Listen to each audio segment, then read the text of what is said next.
Hello, everyone. Alan McLaren here. I am the co-founder at STRATA Originals.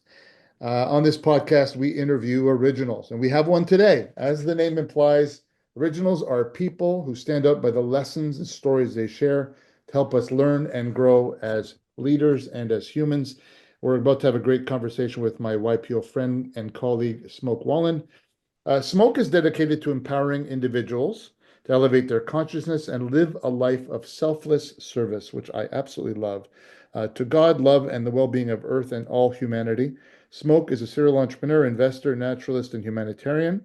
He draws on his extensive leadership and board-level experience to guide groups towards personal growth, perfect health. Perfect health, I like that. Can I get perfect health? You got a pill for that? You And can. spiritual fulfillment. Uh, Smoke has been an active leader in YPO, and that's where we know each other, and was the chair of YPO's Pacific One chapter from 22 to 24. So just cleaning up his year in June.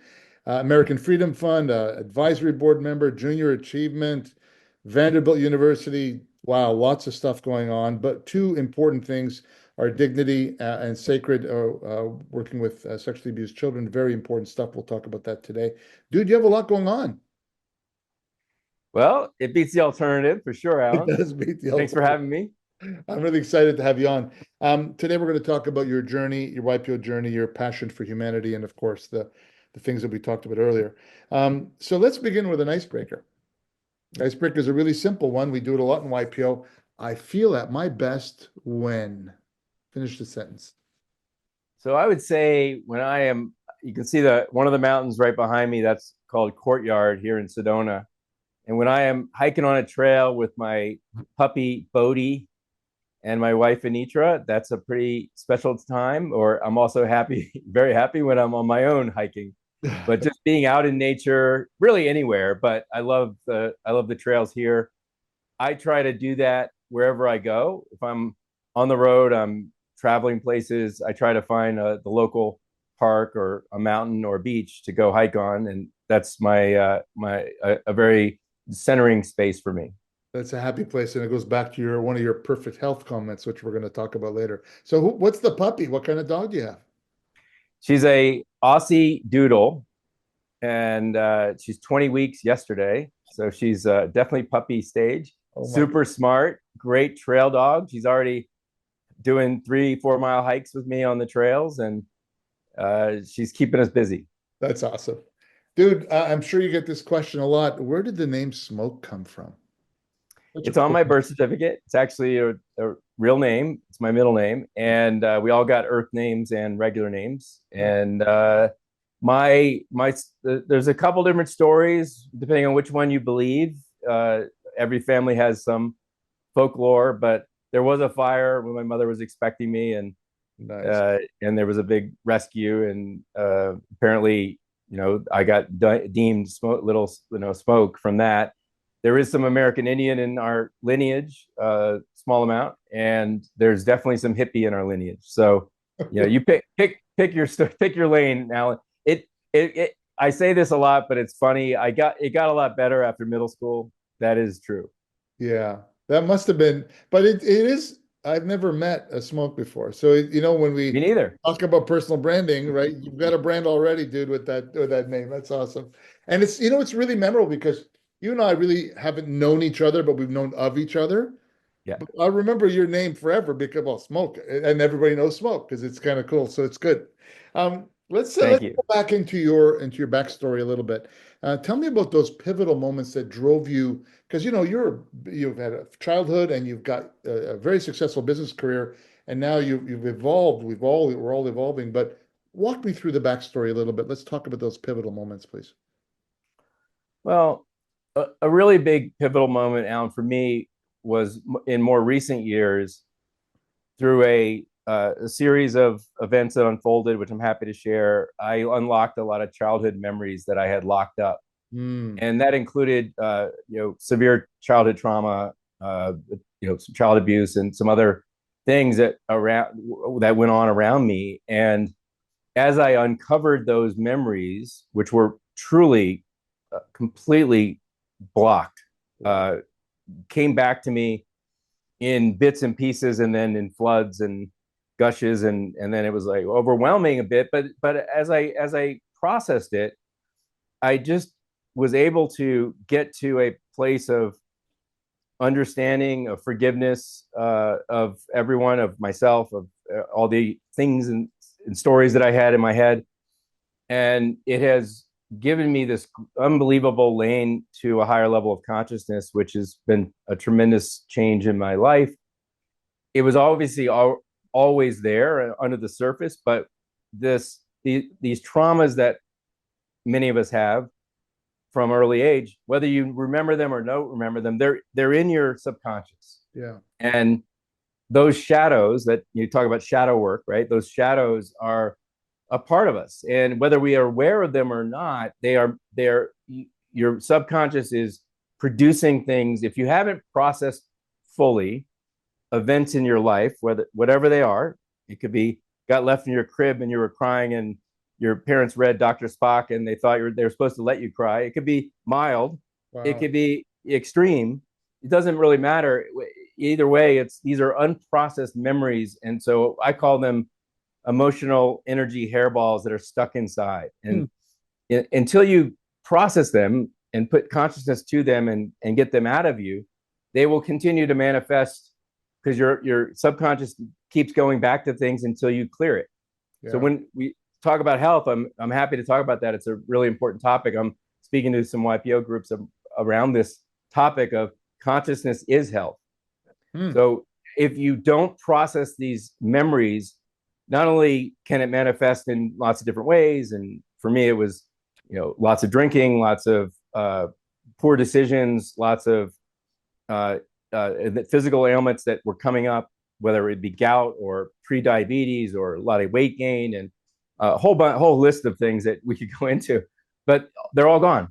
And they're not gone because I went on some special diet. They're not gone because I went to some retreat and somebody gave me a magic pill. They're gone because I processed my own emotional energy, hairballs, and baggage. I cleared it out. And when you clear that stuff out, your body is amazing. So think about this, Alan. When we go to the doctor, like we go to a surgeon and we get some kind of operation and they clear out the wound, or they sew you up, and at the end of the operation, the doctor looks at everybody and says, well, we've done our part. Now the body's got to do the work. What is that? Right? What is that? That is, how does our heart beat? How do we breathe when we're sleeping? It's obviously not us. It's a higher power. And so what our job is to clear the stuff, clear the emotional debris, clear the energy pathways, clear that stuff out of the way so that our higher self can do its job, which is perfect health. Our natural state is perfect health. It's not disease. Dis-ease is dis-ease. It's that. Yeah. If you get into ease, you get rid of the dis. Phenomenal. So much to unpack there. So your definition of perfect health is not just what we would traditionally say mental health, physical health. You called it consciousness is health. Higher consciousness is health. Talk to me about that. Then I want to explore more as a subset of that is, well, what did you actually do to clear it? So let's start with the consciousness side, that definition of health, and then let's move into the second part, which is what did you do? Because we're all broken, dude. We could all use some direction. So yeah. It's really, it's an amazing story, and yet it's an ordinary story. So I have nothing, I come at this with nothing but humility. First of all, I want to say that the more I learn, the more I do this, the more consciousness I gain, the more I recognize how little I know. So what I share with you here is in complete humility. Okay. And it's also out of joy. So the reason I share it, and part of my mission is, it's so amazing what we have inside that I have an obligation. I have a huge reason to share this because everyone has this. I'm not special. What I did was I was able to, through a bunch of work, but also grace, because it takes grace and you have to ask for help, is unlock this stuff in a way that is quite extraordinary in terms of the timing and how it happened, but it's not extraordinary in terms of the fact that it's inside all of us. So we have this divine light, this inner light that is our life force. And it is part of every human. It's a part of every life. It's part of the plants and everything else, but it's part of everyone. And we say we're broken, but we're not really broken. What it is, I would call it, we're covered up in, one analogy I like is everybody's covered up in black tar. And the black tar represents the emotional hairballs, the trauma, the things that we haven't completed. It's covering up this divine light that's inside each of us. And it's up to us to kind of, wake up and recognize, oh, gee whiz, there is this thing inside. Mm-hmm. So we all have to grow up at some point. Not everybody does. We all have friends that don't, but sure. There is a grow up, just a simple maturing. There's a cleanup, which is getting that black tar off, cleaning out those emotional hairballs. It's the process, and I'm happy to speak specific about like how I did it. Yeah. And then there's the wake up, which is really in consciousness. So anyone can have a heightened state of consciousness for a moment. It could happen in a car accident. It can happen with a heart attack. It can happen with someone's death. It can happen. Lots of NDEs this happens. But it can also just happen randomly. I happened to go to Nepal and visited Buddha's birthplace, and I made a prayer in the Japanese temple next to my other YPO friend who passed away, recently, David Spencer, you may know. Oh, I know David. Yeah, I love David. So David and I were there together, and I literally was never religious or spiritual, and I knelt down and prayed in the temple next to David and a couple of our guests, or our hosts from Nepal, and I asked the Buddha for love and peace. It was really simple request, and I had this electric shock that went through my spine, up my neck, and I was like, "Whoa, that was weird. I don't know what that is." But a few months later, I had the opportunity to sit with plant medicine with an amazing resource, actually up in Whistler, and that plant medicine experience, I think, combined with my ask for help from a higher power, in that case, it was in front of the Buddha, unlocked all this stuff for me. Wow. And then that's what started it. Now, that was a few years ago, and I've done a lot of work since, which I would like to talk about, because I think I think plant medicine is an unbelievable tool, as can be therapy and a whole bunch of other modalities for unlocking things. But it's really about the integration work and the work outside of that, where people make sustainable progress. So you can get a heightened sense of consciousness for a moment, but if you don't do the work to clean up, as I said, to clear the tar off, to clear out the emotional energy hairballs, you can't sustain it. So when you clean that stuff up, you can sustain a much higher level of consciousness. And what does that mean? What it means is you've gotten rid of a lot of the ego mind things that block your inner divinity. And so you're vibrating at a higher level, at a higher energy level. And what is that? That is, at the highest level, it's pure unconditional love. And when we're vibrating at that level, you feel great. Yeah. Nothing outside of you matters, right? Like, do I like to wait in line? No. Do I want deals to close? I do work still. Do I want deals to close? Do I want good things to happen for my kids and my granddaughter? Yeah, I do. Yeah. But I'm completely at bliss regardless of what's happening. And once you get to that, that's where you get, their health, all health things fall away. And it's just a different state of being. So I feel really excited to share this with people, because if you understand it, there's definitely ways to unlock it. So you're not really, what you're saying is you're not defined by all the external stuff. You're human, so you have that. We all have things that we have to do, but you don't put a label on a bad deal or something else anymore. That you've got that center.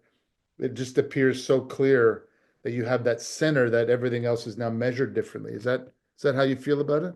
Yeah, that's a great way to put it. I think we what we control and what we don't control. So I always, even way before this journey, I always like the, the whole, the thinking of like, focus on what is in your power, Yeah. and let the rest take care of itself. And that's, Yeah. the reality is, we don't really control outcomes.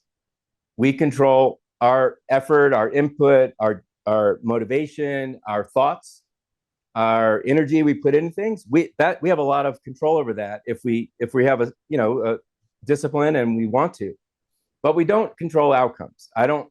Yeah. None of us know. None of us are getting out of this alive. We're all going to go to the next realm. We don't know when that's going to be. We don't control that. We don't control a lot of things. So if we focus on the controllable things, which is yourself, the only thing you really control, any of us really control, Sure. is our own reaction to things. Yeah. That's actually the only thing that you can control. So it's all about the context in which you view your circumstances. So when I look now at when I go back and I recontextualize traumatic events in childhood, or growing up, different events along the way, with my different level of context, I can say, what lessons was I supposed to learn in these experiences? And what I came to, I wrote this the other day, my experiences were so that I would experience the most awful traumas, so that I could appreciate and have compassion for everyone else who has that. And I literally wrote that down, and right then light shined through my window, and it was like a divine light shining, blinding me. Wow. Right when I wrote that down. This was just Sunday. So if you want to talk, I'm miracles are real. Wow. Divinity is real. We are in the mind of God. So if you want to talk about that stuff, I'm very comfortable. I do. Because it's so fascinating. I think just a quick story. So, you and I connected through Live Fish, and then I just interviewed Justin Breen and his partner Trish, and you, and I'm going, okay, this triangulation of, for me, growth into this world of understanding it better. And I told Justin about that. He goes, Alan, this ain't an accident, dude. This is all happening for a reason. Yeah. You're connecting with these people for a reason, for your own growth and for the idea to spread that to others. And, it's a bit of a mind F, when you think about it, because you're kind of going, I was just paying attention to this business I'm doing. And now all of a sudden, this, your word, and where I'm learning to even feel comfortable saying it, this divine piece, because I'm uncomfortable with the religious part of the G, like God. Yeah. But I'm very open to the other side, so I struggle with that. And you are just like, I'm listening to you going, look at what I found, and you're experiencing it. And so is part of that you want other people to feel like you feel now? Yeah, and look, I can't, as I said, we only control ourselves. So I'm not on some kind of mission to convert anybody. That's not what this is. What I do though is I believe that we all have the ability to do this. Some have maybe a little closer than others because of just where their starting point is in terms of their level of consciousness. The circle that my friend group, your friend group, it's very similar. This whole YPO circle, people who have done really well or run companies. That's my friend group. I've been in that world. I've been in YPO for 23 years now, and it really is that's my group. And so when I think about where I can be helpful, the most important thing is where my consciousness level is. So I do the things that make me move up first, because if you don't take care of you, you don't have it to give. So it's really uncovering that divine unconditional love. And once you have that, you have unlimited amounts to give. So I'm very active in giving back, but where I feel like I have a unique lane is my friend group has millions of employees.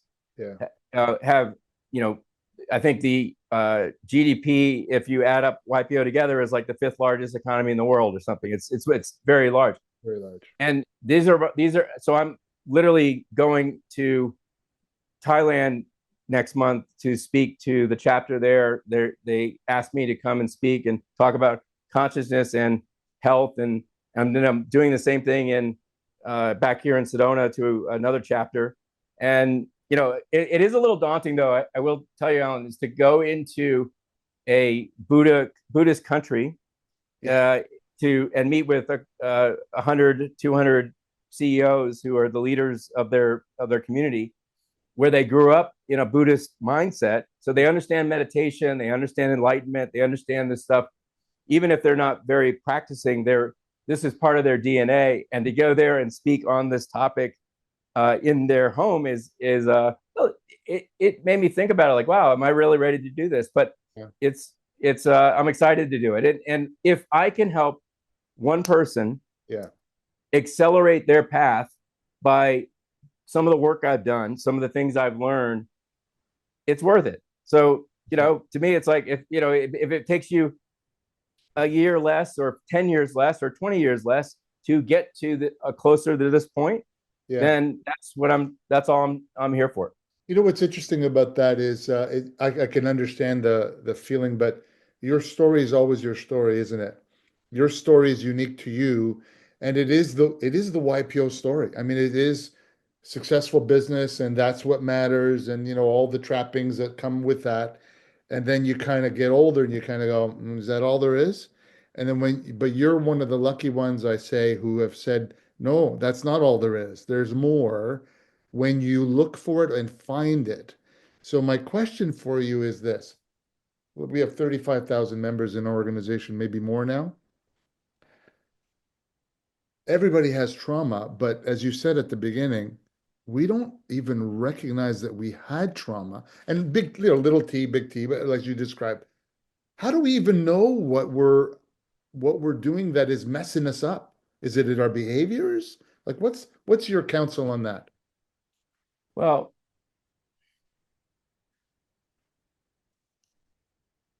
if you think about, and I don't know, no one really knows the exact number, but I'll say what I think. About 2% of our brain power is our awake talking brain power, and 98% is our subconscious.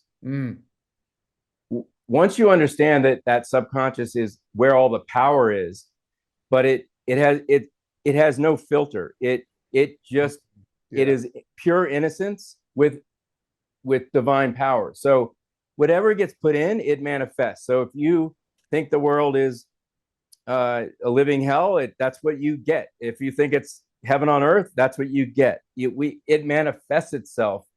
So once I didn't understand that for a lot of years. I was like, batting myself over the head, doing the same mistakes over and over again, doing deals with people I shouldn't have done deals with, and just not being able to see. And I realized, like, that wasn't anyone else. That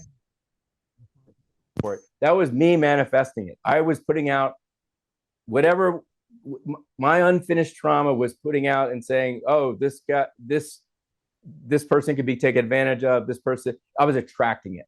And so once I understood, oh, well, if you clear that up, then you'll manifest different things, like positive things. I actually went on my own journey to figure out how to do it. And that's where I unlocked this thing.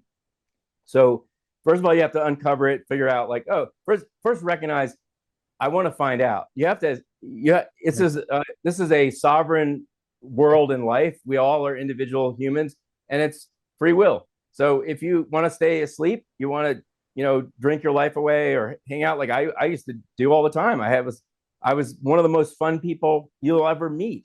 And I still am, but now it's a different kind of fun, right? So you get to choose. But if you say, your question, if you say, I want to know more, I want to know what I'm doing wrong, I want to clear out, I want to find out what my shadows are, that's a huge step. Asking for help, you don't have to say the big G word. You can say cosmic heart, universal consciousness, the universe, whatever you want to call it, the force. Okay, it's fine. Doesn't matter. It is a higher power that is there to help you, but you have to ask for help. You have to say, I want help. I'm asking for help. You will get it. Period. It'll show up. It'll be someone knocks on your door. It'll be you're on a plane next to somebody. You do a podcast with somebody. You'll get help. It happens no matter what. You just have to be aware of it and open to it. And then you think about what goes into your subconscious. But from the time we're born to 7 years old, our brains are in a theta state. So what is that? That is hypnosis. If you were to go into a hypnosis today or a deep meditation, you would go into a theta state. What is that? It is unfiltered information going right into your subconscious. So when we're little, we're being programmed.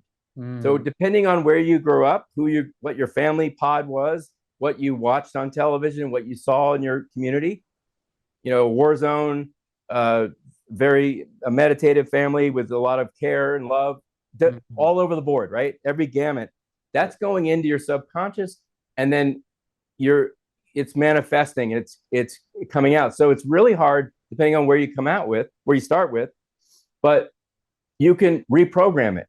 So how do you do that? Well, first of all, eliminate the bad. Stop putting bad things in your brain. So that's as simple as your subconscious doesn't know the difference between a murder on TV and a murder in person. Yeah. It doesn't know the difference between, really bad behavior in a show and really bad behavior in person. It doesn't know the difference. So when you understand that, like, what are you putting in your head? Yeah. What are you watching? What are you letting go into your brain while you're and you get into somewhat of a theta state when you're in front of a television or a movie. You're in a trance state, so it's going straight in. What's being programmed? What books are you reading? What music are you listening to? And these all calibrate at different levels of consciousness. So you can sort that out. You can, any person who's got a half a brain can say, well, this is better than that. You can sort it out. It's a discipline of what are you putting in? So garbage in, garbage out. You start putting good stuff in, and over a period of time, you clear out the bad stuff. Wow. So I just went on this mission to do that. I read probably 400 books, a lot of them audible, everything from the Bhagavad Gita to the Upanishads to the Dhammapada to more modern works like David Hawkins, which is a fantastic resource for people that are kind of brainy smart. I think it's good for people who are business people who also want to be in consciousness that can't necessarily relate to the Buddha who was 600 BC or the Upanishads, which was, even earlier. And, a lot of that stuff is couched in cultural and sometimes religious terminology and language barriers. So when you reread those old texts, they're very high caliber stuff, but they're hard to digest for the modern era. But someone like David Hawkins, there's other teachers out there that have kind of distilled it into ways that you can understand it. He goes into the ego and the various levels of consciousness and the various aversions and attractions that you have at these different levels, whether it be the lower levels like shame or anger or neutrality, or as you move up into love and higher levels. And you can basically peel back the onion of how does this work.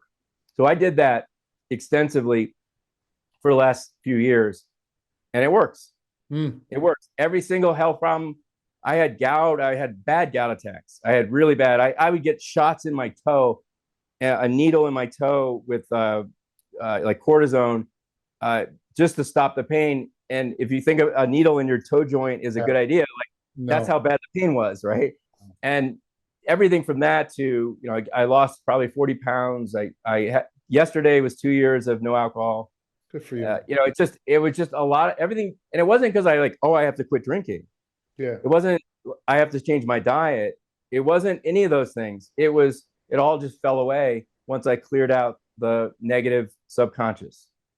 Smoke, I'm really interested in, so as you were going through this, did it feel like a dimmer or a light switch in terms of your, we'll call it metamorphosis, for lack of a better term? First, it was like a fan was going off in the back of my head, like a fan was running that I didn't know existed.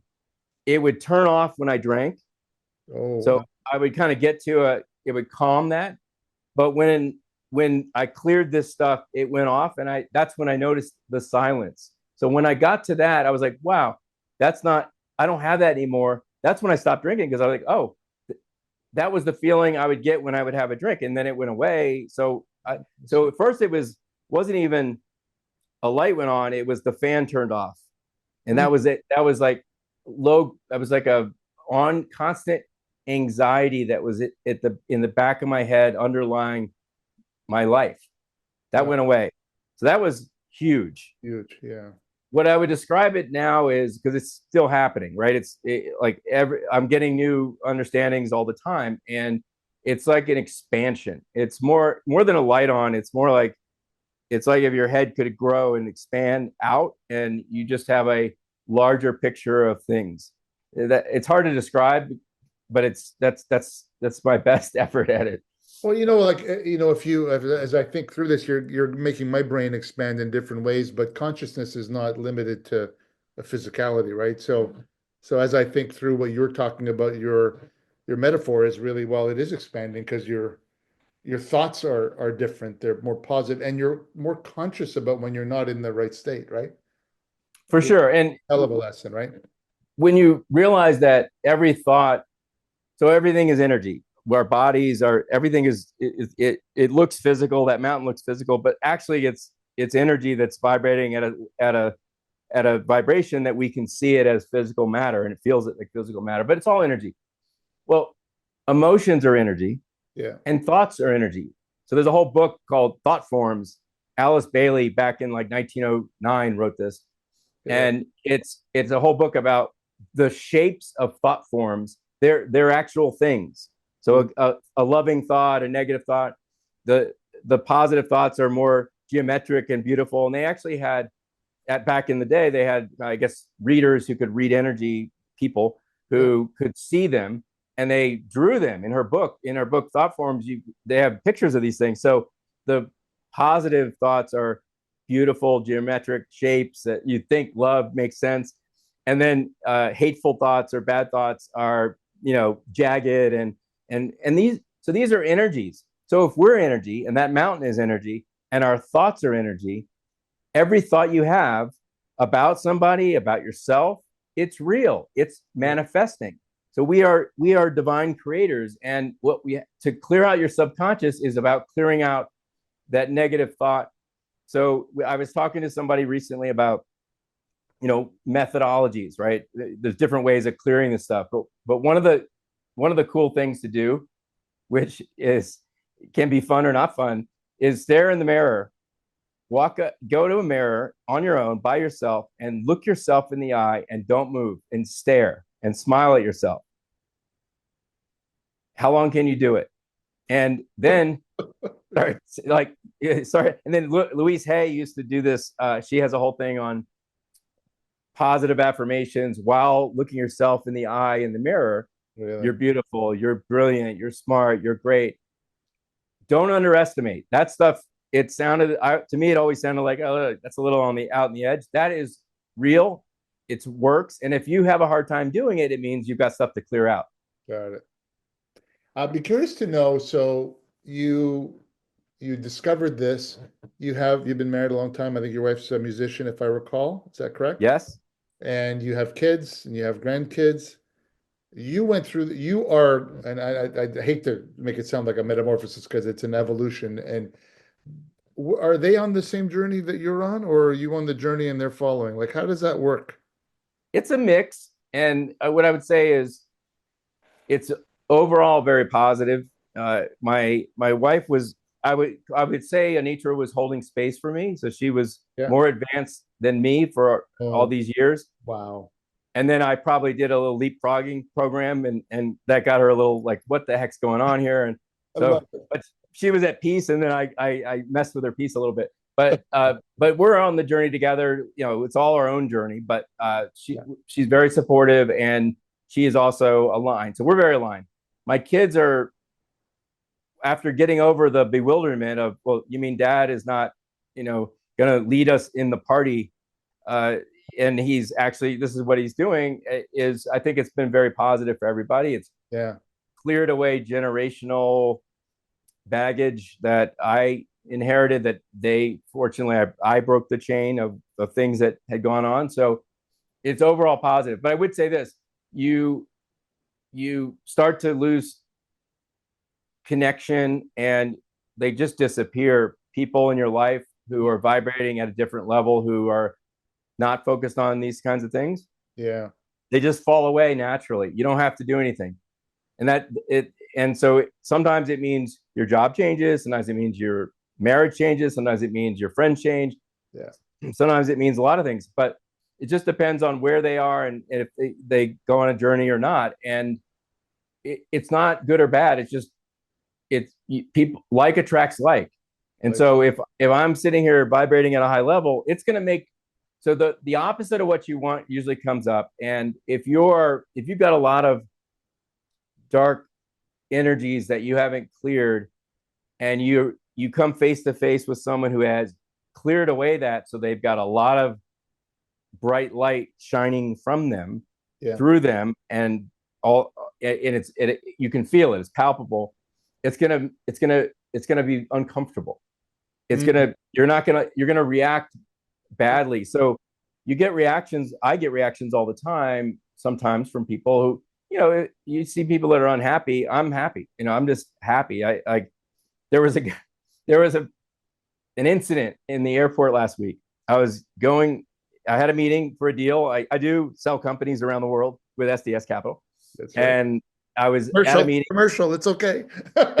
Yeah. I mean, you gotta pay for this. I gotta, fly around and speak to people, and I don't do that for money. So I have to make a living somewhere. So I am, selling companies. And I was on a trip, and I missed a connection. So I had to take a red eye, had a meeting, all day meetings. And then I was flying back to the West Coast. So I was on my 36-hour trip, which, that's not my first choice, but I'm like, whatever. Waiting in lines, a lot of people at the airport, and our plane, the police come. They took a while. Half hour later, they walked the perp off. It was just a gentleman who was of ethnic descent, who came out having lit a vape on the plane. Oh God! So the police are there. They're writing reports. Then they disembarked the last flight, and then they had to clean the plane, and the crowd was getting upset. Yeah, obviously. And this guy was obviously embarrassed, but he was getting it from all sides. And they started to chant, and it was almost like it was like a growing energy, and I could see it. And this one lady, it was, normal business traveler lady, was like, how could you do this? How, pointing at him. And I wrote a poem called Shame, Oh Blessed Smoking Man. And because they were starting to chant about like, how could you, yelling at the guy and raising their fists, and the energy was rising, and I could feel it. And I just turned to him and I said, he made a mistake. I'm sure he regrets it. Let's give him some grace. And I'm the guy who's been on the red eye. I should be mad, but I'm like, whatever. The guy made a mistake. It was a dumb thing.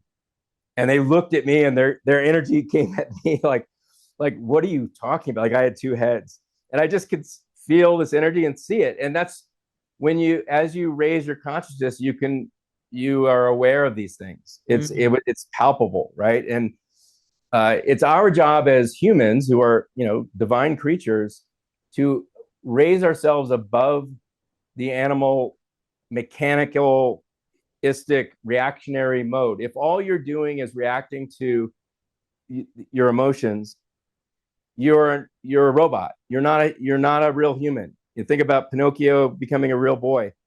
And a lot of humanity is stuck in the negative emotion consciousness level, and all they know how to do is react like animals. Yeah.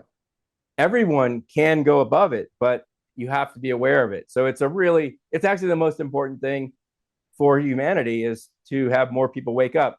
And the more of us that do, the easier it is for other people to do. So it's a good thing. It's a lot easier to become a Buddha today than it was when the Buddha became the Buddha. Yeah. Wow. So I could talk to you for hours. I got a few other really important questions. Let's talk quickly about Dignity and Sacred, the two charities that are very near and dear to your heart. Tell us a little bit about them, 30 seconds each, and then why did you get involved in those two specifically? So Sacred is a group that is helping families who have children who have been sexually abused. It is completely anonymous. We give money to usually the mother of the family who had abuse. Usually it's the stepfather, boyfriend, or dad who have done the abuse, usually, not always. Yeah. And the family has lost their income.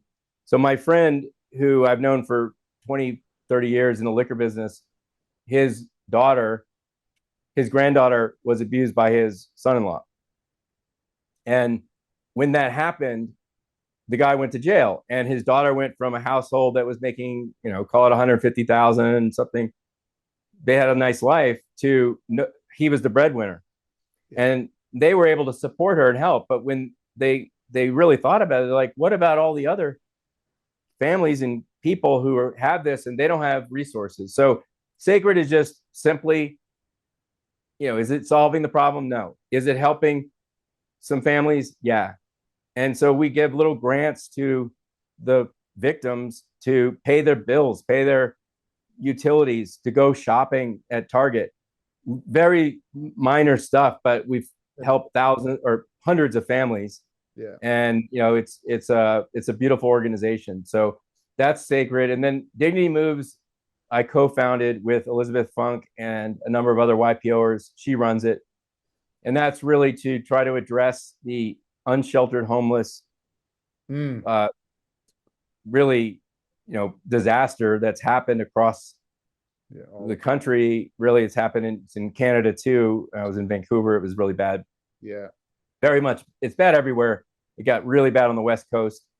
And, by the end of the year, we'll have enough units. These are low cost prefab, movable units that basically are like a dorm room from a college. And they're basically triage.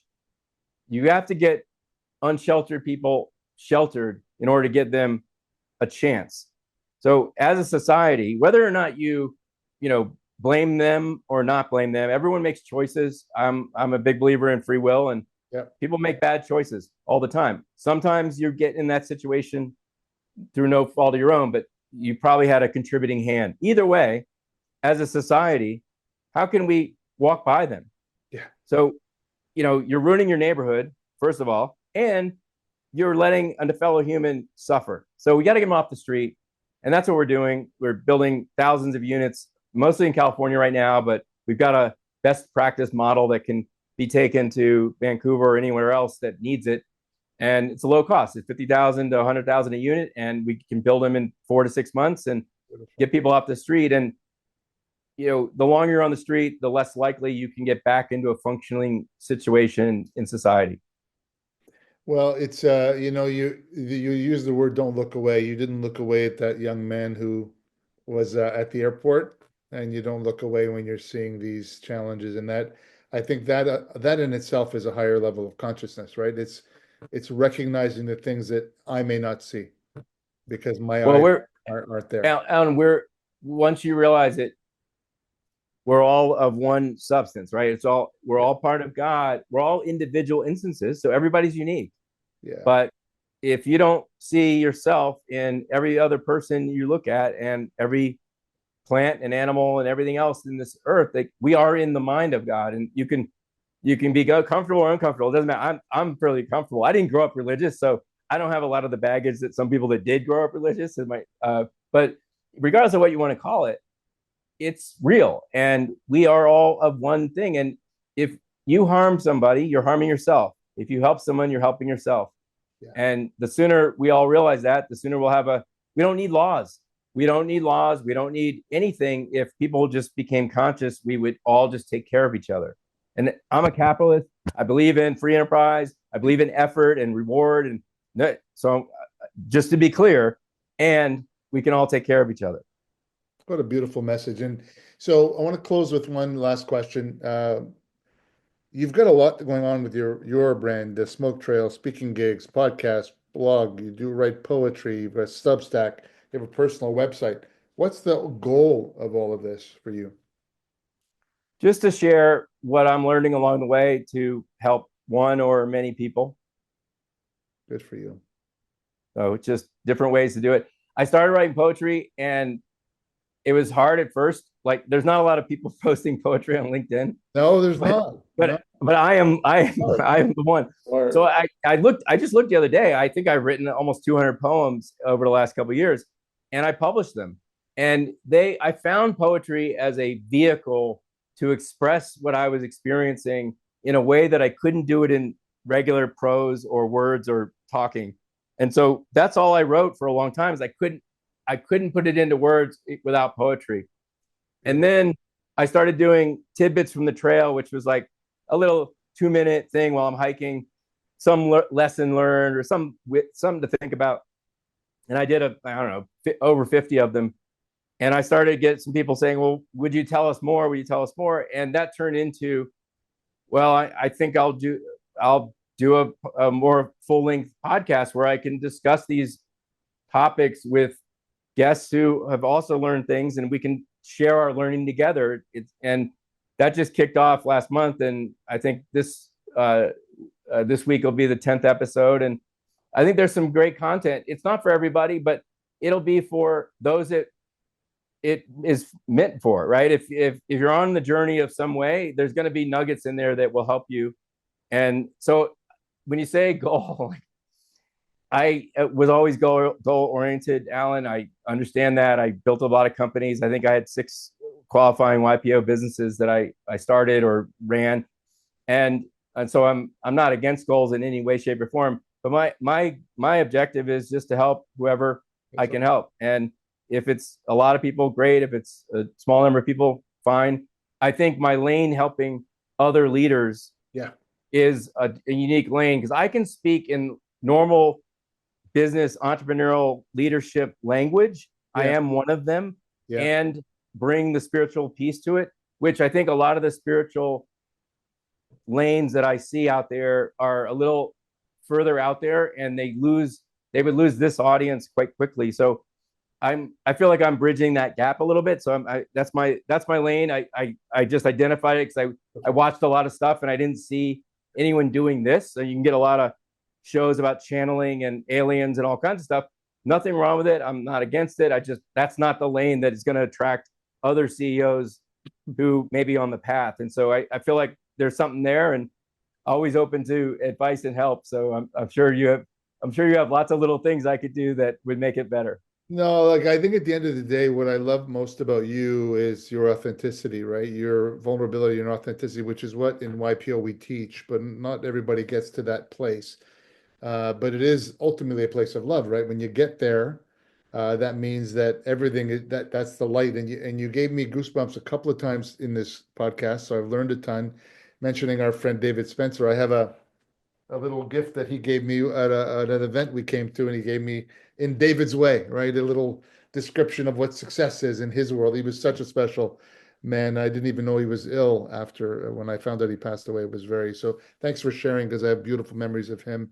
But I didn't know where this was going to go today, but I've learned so much, and I really appreciate you taking the time. And I know there's a lot of people in our organization, and it's not just YPOers listening to this, but need to hear this stuff so they Yeah, can, at the end of the day, be more happy, be more enlightened, be better in their relationships. Pick a descriptor, and we all deserve to be happy, right? We all deserve to. yeah, for sure.